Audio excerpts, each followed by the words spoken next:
Hello everyone, this is Dino Chris from Prehistoric Facts, and this is Prehistoric Facts Extra episode number 37. I haven't done an extra episode in a long time, so I might as well actually see if I can actually do one for you this time.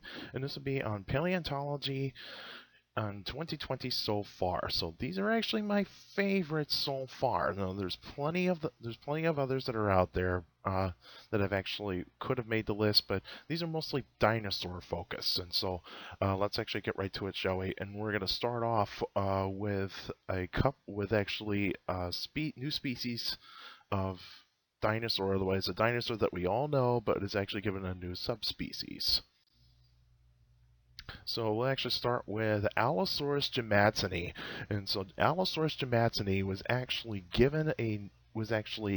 a brand new subspecies of Allosaurus that was actually described in around January that the news actually came out about Allosaurus jimmadseni. And so I'll actually talk about some characteristics in this next slide here.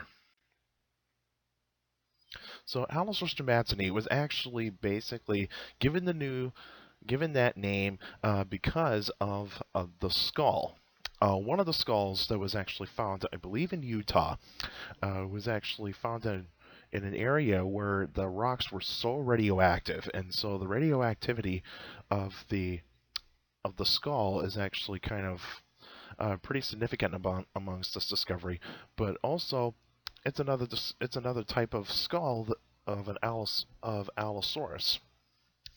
And so why is there so many subspecies of Allosaurus? Well, let's look at the picture of these skulls right here. And so the top skull is Allosaurus fragilis. It is a very well-known Allosaurus. It's the most common Allosaurus you're going to find in the Morrison Formation. And so basically, Allosaurus fragilis has a more robust skull. It is actually it's got a bit of a medium-sized horn. The teeth are larger, and also the skull is actually robust in a ways because it's actually got some fusion with it, especially with the nasals and the brain case, and even in the lower jaw, and even parts of the maxilla too. So you actually are looking at an Allosaurus. It's actually going to have a pretty powerful bite. Not as powerful as Tyrannosaurus, but it will actually do some pretty hefty damage. Now the bottom skull, this is actually Allosaurus europaeus. Now this is an Allosaurus from Europe. So there's not a lot of material found with this type of Allosaurus, and so this is actually basically the back of the skull, smaller crests on top of the eyes.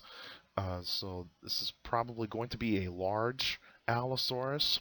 And so it's an estimated guess that the teeth are going to be smaller, and also this would mean it does not have that much fusion in its skull, and so that means it's not going to deliver a very powerful bite, but it will still be an adult. It will actually be and there's actually possibility of the ossicular bones, so the bones that are actually found in the eye on some theropod dinosaurs, and so some theropod dinosaurs have been known to be found with these eye bones, and so again, not a complete specimen.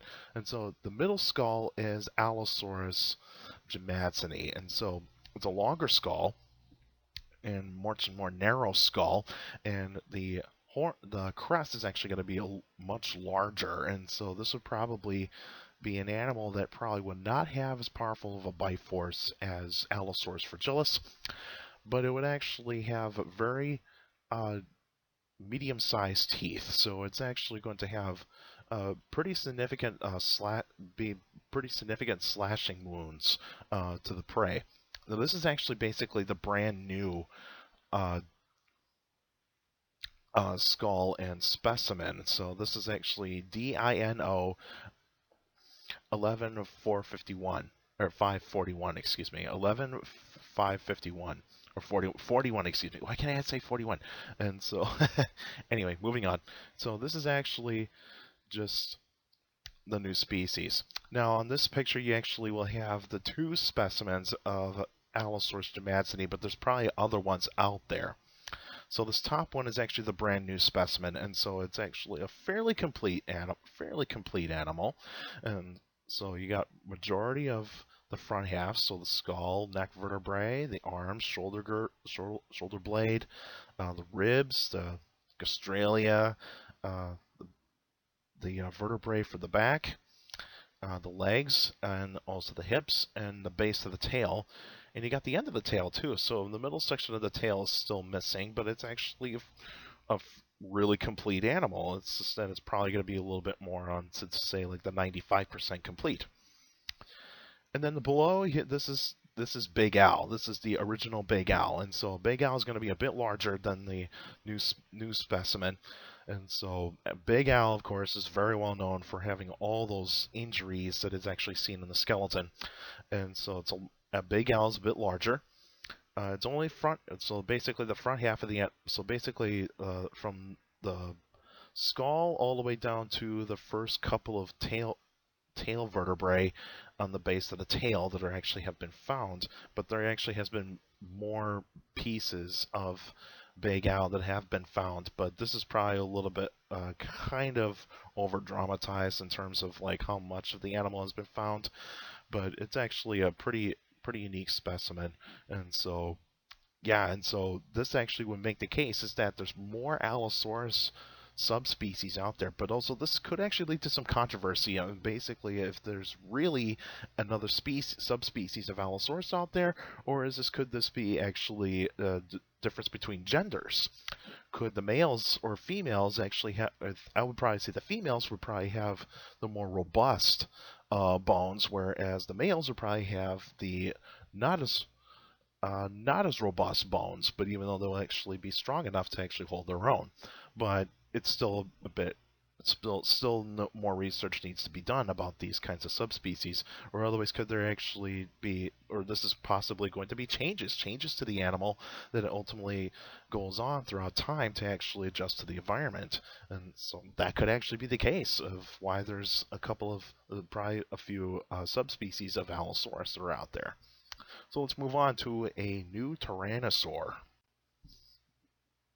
So this new Tyrannosaur is Thanatotheristes degrootorum.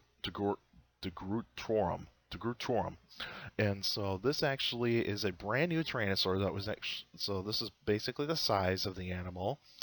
And so not a lot of this animal has been found, but they believe this is supposed to be a small to medium sized Tyrannosaur. So probably it's in that range of between small and medium size. So all the material of Thanatotheristes, Thanatotheristes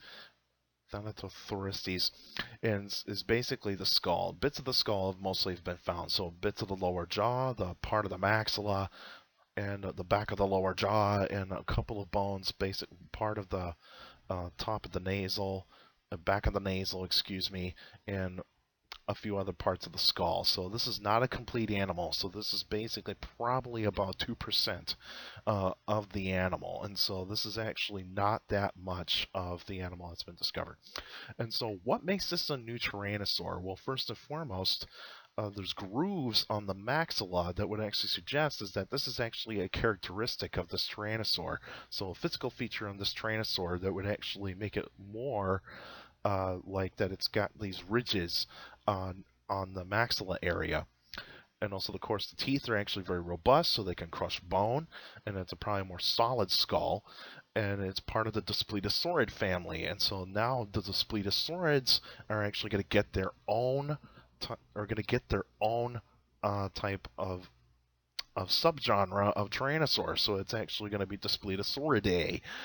So that would actually be pretty cool, and it's part of the Daspletosaurus family. We can tell that because of the robust nature of the animal, and so we still don't know that much about this. So there could actually be more discoveries out there, like basically like in like the storage areas where fossils are kept, where some plaster jackets have not been opened, and could actually leave the case be a case that there's more specimens to be found in terms of Tyrannosaurs and probably with this new one. But we'll never know. We'll never know. There's plenty of discoveries to be made. And this next discovery has been recent. And so this discovery has been the most recent discovery. Now, this next discovery is basically the eggshells of dinosaurs and what could actually mean about where about whether or not if they're warm-blooded, cold-blooded, or in between. And basically what this study is actually saying is that based on the eggshells alone, would actually suggest that dinosaurs are warm-blooded creatures. Now, these are actually going to be basically oviraptorid eggs, and these are actually suggestions is that how dinosaurs actually were able to, what kind of blood type, what kind of blood did dinosaurs actually have, and they're suggesting that most all dinosaurs are pretty much warm-blooded animals, and I would have to agree with that because if you're that big, it's like how dinosaurs get that big. You're not cold-blooded to get that big. You actually are more designed to actually to be warm-blooded animals, and so warm-bloodedness makes you actually able to get big. You can actually you can control your body temperature very well, and since that certain dinosaurs did have feathers, they can actually control the body temperature with the feathers, especially living in cold climates. So there you have that, and with that type of aspect, there's still going to be some contradictions to this kind of discovery, but even though I would suggest that this is actually going to be a really accepted to say that dinosaurs are warm-blooded animals. Of course, there's been other discoveries out there.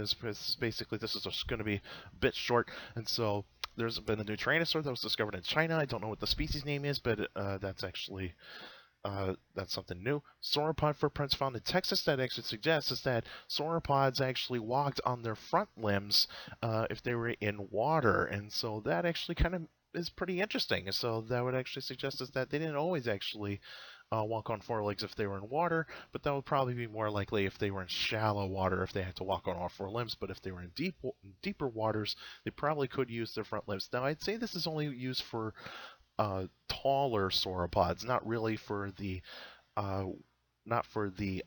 horizontal neck and tail sauropods like say Diplodocus or Apatosaurus. I would say those would actually just be probably just going to shallow waters in order to actually kind of be in the water mostly.